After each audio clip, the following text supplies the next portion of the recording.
Kita mulai dari Yohanes 5 ayat 18. Sebab itu orang Yahudi lebih berusaha lagi untuk membunuhnya. Bukan saja karena ia meniadakan hari Sabat, tetapi juga karena ia mengatakan bahwa Allah adalah Bapanya sendiri, dan dengan demikian menyamakan dirinya dengan Allah. Ini ada dua hal yang menjadi alasan mereka mau membunuh Yesus.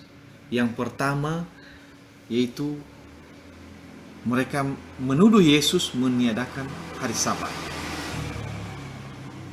Yang kedua, mereka mengatakan bahwa Yesus menyamakan dirinya dengan Allah, karena ia mengatakan bahwa dia adalah anak Allah.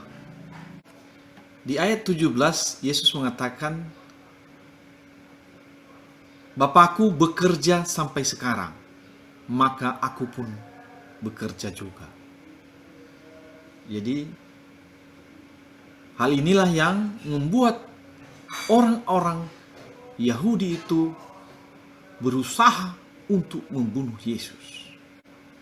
Yesus membela diri bahwa ia sebenarnya tidak sedang meniadakan hari Sabat, tetapi dia melakukan apa yang dikerjakan oleh Bapa di sorga, karena ia berhak untuk bekerja melakukan hal itu pada hari Sabat, sama seperti apa yang dilakukan oleh para imam. Pada agama Yahudi ada para imam, pada hari Sabat itu mereka melakukan pekerjaan mereka untuk mempersiapkan ibadah hari Sabat. Makanya Yesus berkata bahwa ia sedang tidak meniadakan hari Sabat. Namun karena aturan ini sudah berlaku cukup lama, sejak zaman Musa, ya, kalau kita dilihat dari kitab Keluaran itu, mereka sudah memeliharanya sejak saat itu. Bisa kita lihat dari kitab Keluaran 31 ayat 14 sampai 15. Haruslah kamu pelihara hari Sabat, sebab itulah hari kudus bagimu. Siapa yang melanggar kekudusan hari Sabat itu, pastilah ia dihukum mati. Sebab setiap orang yang melakukan pekerjaan pada hari itu, orang itu harus dilenyapkan dari antara bangsanya. 6 hari lamanya boleh dilakukan pekerjaan, tetapi pada hari yang ketujuh haruslah ada Sabat, hari perhentian penuh, hari kudus bagi Tuhan.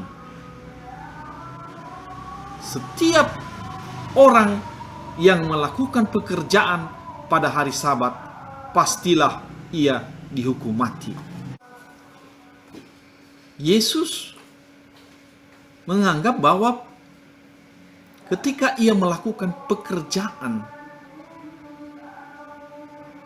yang dikerjakan oleh Bapanya, yaitu yang dikerjakan oleh Allah sendiri, dia menganggap dirinya bahwa ia tidak sedang meniadakan hari Sabat. Yesus pernah berkata bahwa dia adalah Tuhan atas hari Sabat. Kita bisa lihat dari Lukas 6 ayat 5. Kata Yesus lagi kepada mereka, Anak manusia adalah Tuhan atas hari Sabat. Artinya dia bisa menentukan hari Sabat itu. Dia adalah Tuhannya. Kemudian di Matius 12 ayat 5, Yesus mengatakan bahwa sebenarnya pada hari-hari Sabat itu para imam juga bekerja. Bisa dilihat dari Matius 12 ayat 5. Atau tidakkah kamu baca dalam kitab Taurat bahwa pada hari-hari Sabat imam-imam melanggar hukum Sabat di dalam bait Allah, namun tidak bersalah. Jadi ini satu alasan Tuhan Yesus melakukan pekerjaan pada hari Sabat karena ia adalah lebih daripada imam. Dia adalah Tuhannya hari Sabat, sehingga ia tidak merasa bersalah. Kemudian Yesus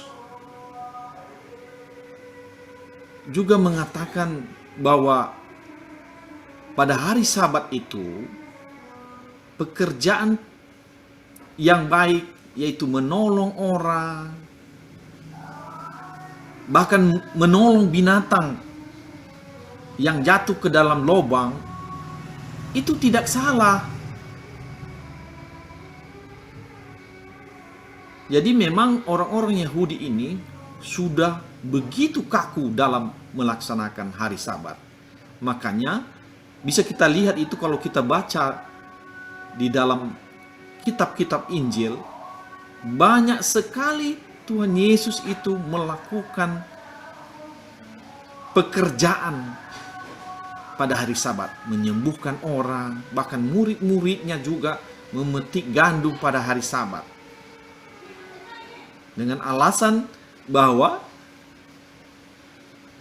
kita harus lebih mengutamakan belas kasihan pada orang ketimbang hanya memelihara hari Sabat seperti apa yang dilakukan oleh orang Yahudi.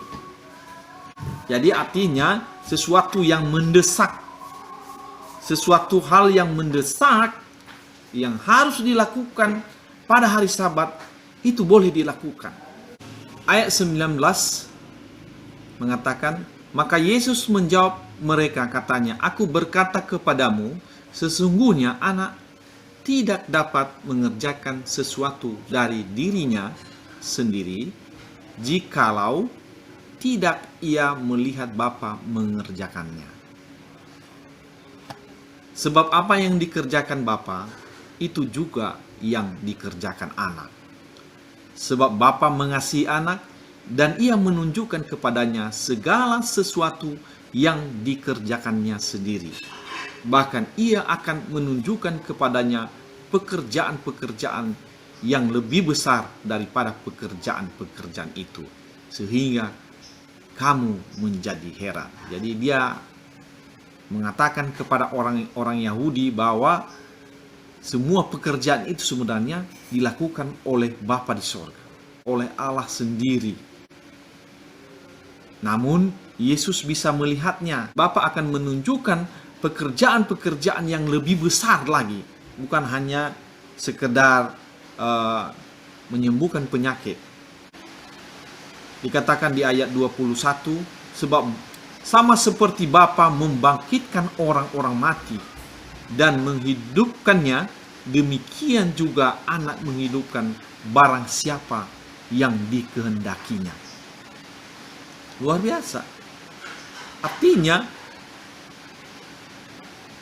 Allah sendiri dapat menghidupkan orang mati. Dan hal yang sama bisa dilakukan oleh Yesus. Yesus sendiri bisa menghidupkan orang mati. Dan itu sudah ada banyak cerita tentang itu. Ada kesaksian tentang itu. Seperti Lazarus yang sudah mati, sudah ada 4 hari di dalam kuburnya, dibangkitkan oleh Yesus. Jadi dia bisa menghidupkan orang mati.